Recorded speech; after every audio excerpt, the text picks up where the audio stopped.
regarder un peu comment on peut optimiser nos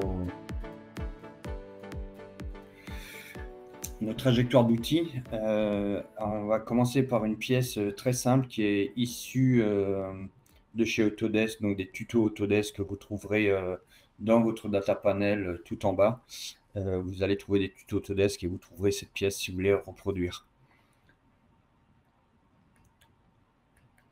Alors, si on veut usiner cette partie ici avec une 2D adaptative comme ça a été fait dans l'exemple ici, vous avez plusieurs façons de sélectionner la partie que vous voulez usiner.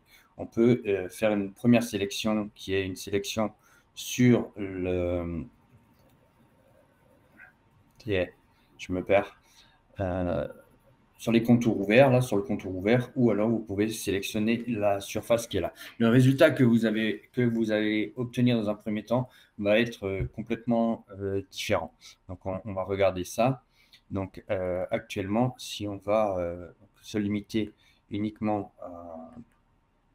à cette partie-là, j'enlève toutes les options que j'avais mises et on va choisir la poche. Donc, si on choisit la poche et on fait OK, on va obtenir un usinage qui est ici sur cette poche. Quand on se fait une petite simulation, j'avais tout préparé sur l'autre PC. Mais cette partie, je crois qu'il faut que je touche ça pour avoir accès au... Là. Oups, il est rapide le gars. Je vais pas enlever toutes les... Donc vous voyez que en sélectionnant la surface, donc la poche, l'usinage n'est pas réalisé correctement parce que en fait, on va se mettre un petit rewind, voilà. Parce qu'en fait, on va rentrer dans la matière et on va avoir ici une première collision dans la matière. Donc ça, c'est dû à la sélection. Ok. Donc si je sors de ma simulation et je vais faire une sélection un peu différente, voilà. On va sélectionner cette fois-ci le contour ouvert et dès qu'on sélectionne le contour ouvert, on voit que la zone bleue, elle vient jusqu'au bord du brut qui a été défini. Donc, on va avoir ici un comportement un peu différent et notre adaptative 2D, elle est bien exécutée. Donc là, je peux un tout petit peu plus vite là, voilà. Donc là, on voit qu'on commence à manger à partir du bord.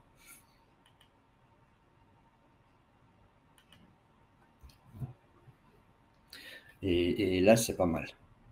Ok. Par contre, chaque sélection a ses avantages et ses inconvénients. Quand je vais vouloir faire ma deuxième face ici, je vais devoir la sélectionner de la même façon.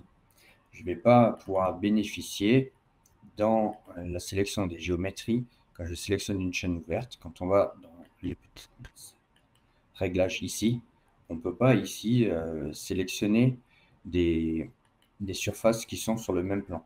Ce que je peux faire en sélectionnant une surface là, voilà, je peux faire des surfaces qui sont sur le même plan.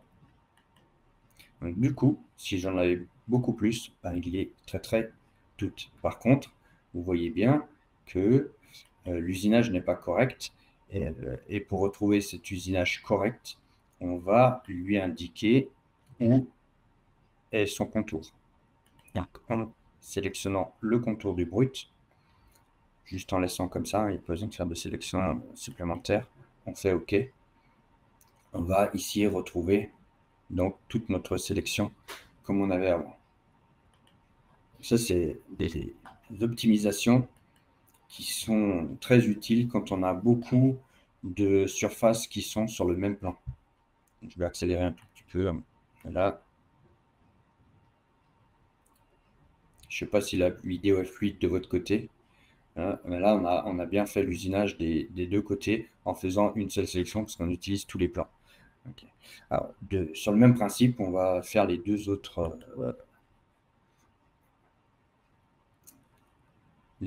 poches ici. Okay. Toujours avec l'adaptative. Hein.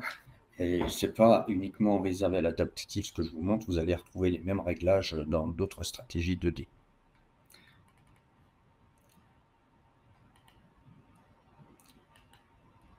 On va enlever ça, voilà, on va sélectionner dans un premier temps, comme tout à l'heure, voilà, le contour fermé cette fois-ci. On regarde ce que ça donne. Donc là, on a bien une pénétration en hélice. Okay. Une fois que la pénétration elle est faite, on vient enlever avec une variable qui s'appelle optimal load. On va venir enlever des couches régulières, des passes. Sur des passes régulières, on va venir enlever la matière. Et c'est des stratégies qui sont très conservatrices pour vos machines et pour vos outils. Donc si on fait une petite simule là, on va bien avoir notre pénétration, voilà, puis ensuite l'évidement qui se fait de façon tout à fait correcte.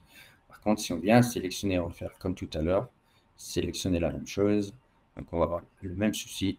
Donc je sélectionne cette fois-ci ma surface, voilà, et là c'est complètement différent. Paf, hop, on a eu, donc si je vous fais un petit stop sur collision, hein, voilà, on a bien, ici on rentre droit dans le brut puisqu'on n'a plus l'hélice et donc la pénétration est un peu douloureuse. Oups. Voilà.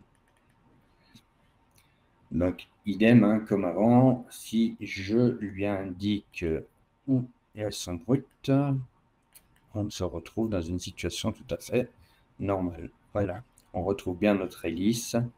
Elle est...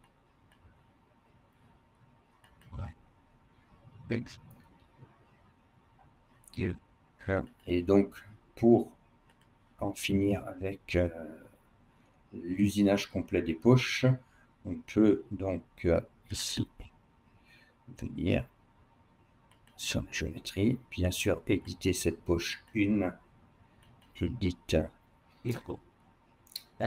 hop, surface sur le même plan, on va faire la deuxième. Alors, n'oubliez pas que ici vous pouvez toujours mettre un petit nom. Ça vous permet de retrouver vos petits tout à l'heure, puisque là, on va se faire une deuxième sélection avec, pareil, on coche.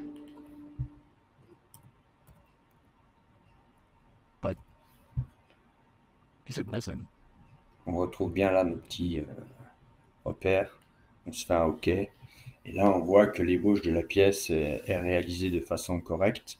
OK. On peut bien sûr encore travailler sur les liaisons hein, pour affiner un peu les liaisons.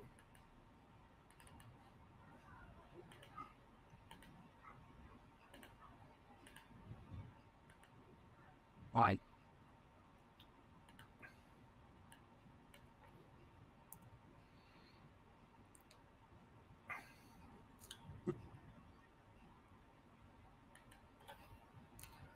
Hop.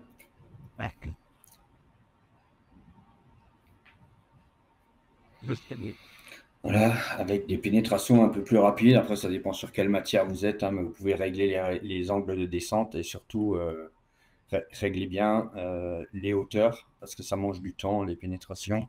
Donc, les hauteurs se règlent en clearance ici. Comme c'était quelque chose que j'ai récupéré en pouces, je suis jamais très à l'aise avec les pouces, je sais jamais à combien il faut descendre. Mais voilà. Hop, un petit OK. Et là, on obtient quelque chose qui est bien. Alors, je vais vous montrer la même chose sur une pièce. Ici, bien sûr, on pourrait s'amuser à faire des sélections. Cette sélection, celle-là, celle-là, celle-là, parce qu'on n'a que 4 sélections à faire. Mais quand vous avez des pièces compliquées, avec beaucoup de poches qui sont au même niveau, ça vous fait tout de suite un gain de temps énorme.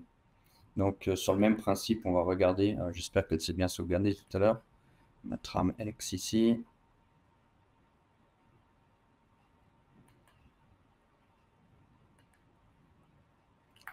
Voilà. Donc là, on a une première. Donc le brut est bien plus grand. Hein. Voilà, on voit que le brut dépasse bien de la pièce. C'est une pièce de décoration de menuiserie hein, pour mettre sur un meuble. On voit ici que le brut n'est pas usiné. Pourquoi? Parce qu'encore une fois, on a sélectionné la surface là. On passe ici en stock contour. On fait OK. Donc là, la génération va prendre un peu plus de temps. Donc, hop, c'est pas trop mal. Voilà, donc là, on a bien la différence d'usinage entre avec le brut qui est contenu. OK. Et là, dans un deuxième temps, on va donc toutes les poches sont sur le même niveau, hein. Donc on devrait avoir avec une seule manip quelque chose de relativement rapide. Edit. Elle montre tout ce qui est sur le même plan. OK. Là, je crois qu'il y en a 18 des trous. Je valide et on attend la fin de la génération de la trajectoire. Et on va obtenir quelque chose d'assez sympathique qui va relativement vite. OK. Où on ne fait pas de sélection supplémentaire.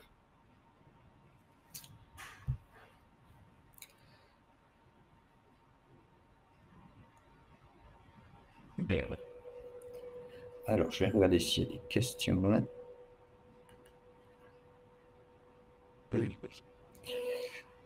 Ah ouais, on voit pas les menus, hein. Ouais, c'est normal, hein, parce que j'arrive pas à partager.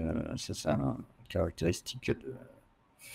Alors, c'est à cause du partage, hein. La même chose sur d'autres logiciels. Alors.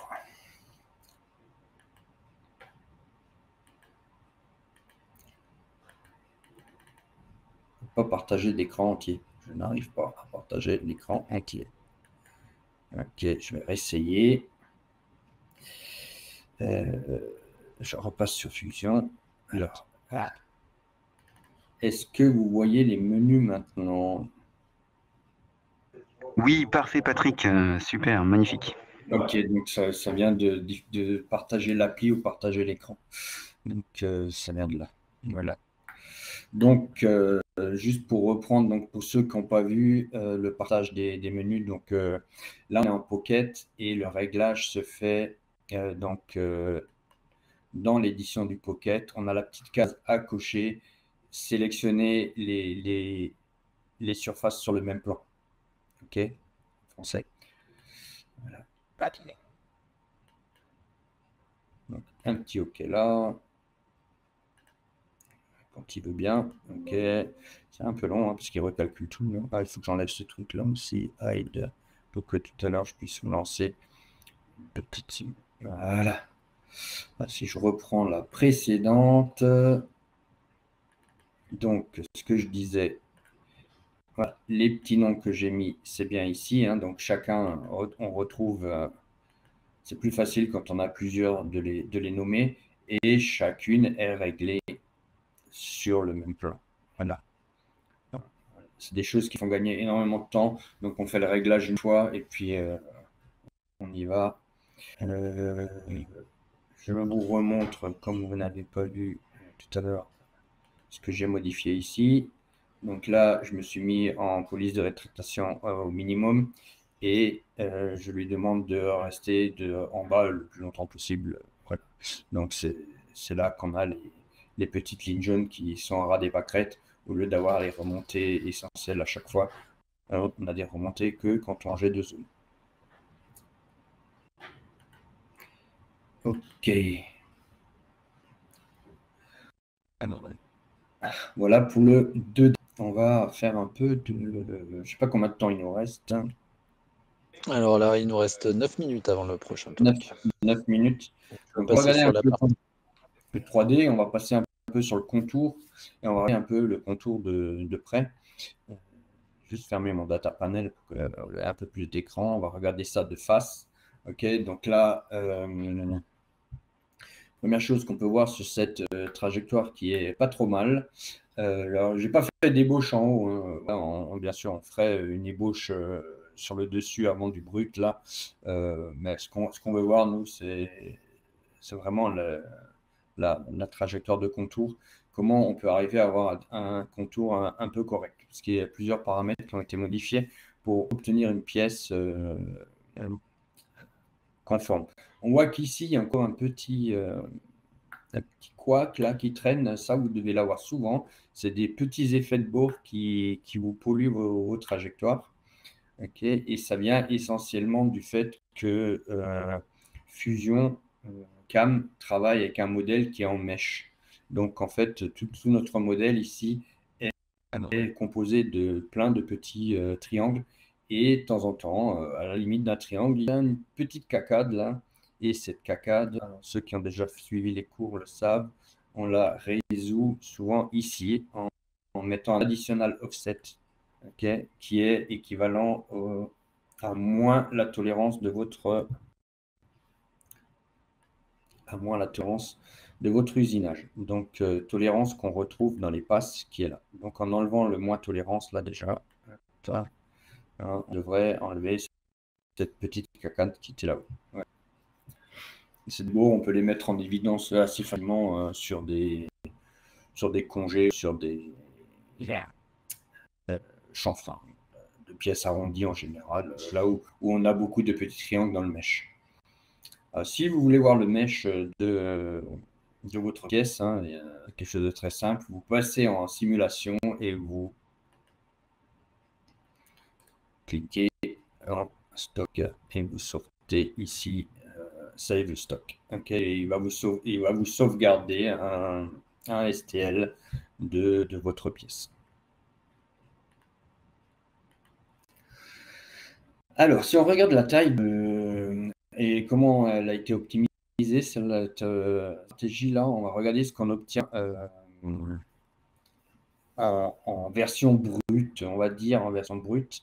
Et moi, je recommande toujours de partir en version brute, c'est-à-dire vous choisissez votre outil et sans faire aucun réglage sur votre 3D, vous faites OK, vous validez.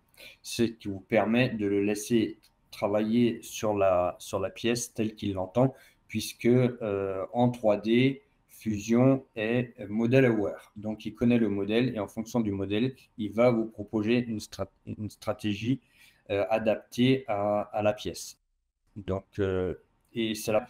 Moi, je pense que c'est, si Edouard veut prendre la parole tout à l'heure, il nous confirmera, mais je pense que c'est la meilleure façon de faire. Et ensuite, vous voulez faire toutes vos restrictions pour arriver au résultat voulu. Okay. En 2D, on choisit bien la zone à usiner. En 3D, on va restreindre l'usinage à ce qu'on veut. Donc, pour bien me faire comprendre, si on va dans les géométries, on a ici des limites d'usinage et non plus quelque chose qu'on choisit. Donc, je vais tout repasser à 0. Donc, je vais enlever toutes mes sélections que j'ai faites pour en arriver au résultat et on va voir un peu ce qui nous fait par défaut.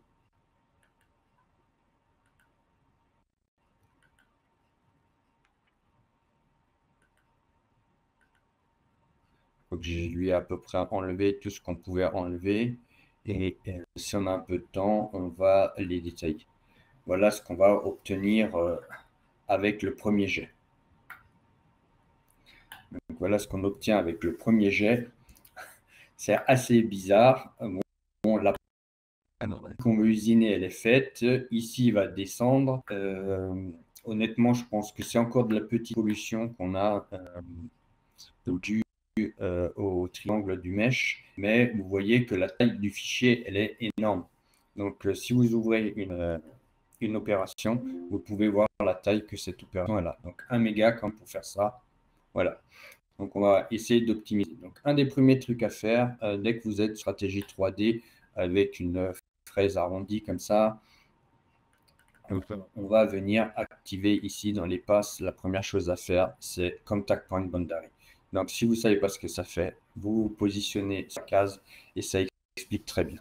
Donc en haut à gauche, on voit que quand on est désactivé, on va calculer avec le centre de l'outil. Donc il va faire son calcul comme ça. Et quand on est activé, ben, il va venir calculer la trajectoire avec le point de contact. Donc je me mets en point de contact, première chose à faire, et je fais OK. Alors, on va déjà voir ce qu'on obtient. Donc c'est déjà nettement mieux par rapport à avant. OK. Alors, je pense que j'ai désactivé le brut, la génération du brut. Donc on va repasser là. On va se faire un petit generate yes pour qu'il recalcule le brut. Est-ce que ma visibilité est off? Non, elle est bonne, alors elle ne l'est pas. Ah, ça y est, c'est un peu long à calculer. Voilà. Donc, on voit les pas d'usinage qu'il a fait, et ils sont constants. On voit qu'ils sont constants jusqu'en haut. Et donc, sur le dessus, on a des belles crêtes. On obtient des belles crêtes. Donc, dès qu'on usine avec une fraise à bourron, on va avoir des crêtes. Et ces crêtes, elles se règlent en même temps que le pas d'usinage. Donc, on a ici deux variables, donc maximum step down et cups height, qui sont étroitement liées. Donc, elles sont liées. Pourquoi? Parce que quand on va agir sur un, on va forcément agir sur l'autre. On va rétrécir le passage là, on va également réduire la hauteur de crête. Donc là, maintenant, on peut travailler sur la hauteur de crête et essayer d'avoir quelque chose d'un peu mieux. Donc, je vais lui rajouter juste un petit zéro là-dedans, voilà, pour avoir quelque chose de plus fin. Alors, effectivement, on est beaucoup plus fin sur toute la longueur, ce qui va nous améliorer en haut. Mais est-ce qu'on aurait dû ici changer le pas pour arriver à ce résultat-là et passer un temps d'usinage énorme? Je ne suis pas sûr. Et en plus, on a rajouté énormément de points sur notre trajectoire. On est venu augmenter d'un tiers pratiquement la taille de notre fichier. Donc, on aurait peut-être eu une solution un peu meilleure. Alors, j'aime bien utiliser marche avant, marche arrière, là. Mais là, je vais le faire à la mano. Donc, je vais remettre la valeur qu'il y avait avant. Et on a ici une petite case à cocher, voilà, qui nous permet de modifier en fait notre pas en fonction de l'inclinaison de la pièce. Donc, on va ici se mettre avec quelque chose de petit, voilà. Donc, il nous propose un pas de 0,2, mais vous voyez, 0,2, c'est déjà plus grand que ça. Donc, nous, on veut quelque chose de plus fin dans cette zone-là. Donc, on va lui plutôt ici mettre, on va essayer avec un 0, pardon, Alors, un 0. J'arrive au bout du temps. ouais, on va être au bout du temps. Je vais te reprendre la Voilà. main. Alors, il y a eu pas mal de questions. Donc, juste pour préciser, tout ce qui est questions, vous avez toute la journée pour les poser au moment d'Help Desk, mais vous pouvez aussi envoyer un petit message directement via le chat à Patrick qui pourra vous répondre. Donc, désolé, on a été un peu pris par le temps avec les petits soucis techniques. Donc, n'hésitez pas à contacter Patrick pour lui poser toutes vos questions concernant l'usinage. Il sera là pour y répondre. Et là, on va laisser la main du coup pour la présentation suivante qui est la table ronde sur l'IA au service de la CFAO. Donc je vous laisse avec le prochain talk. Merci encore.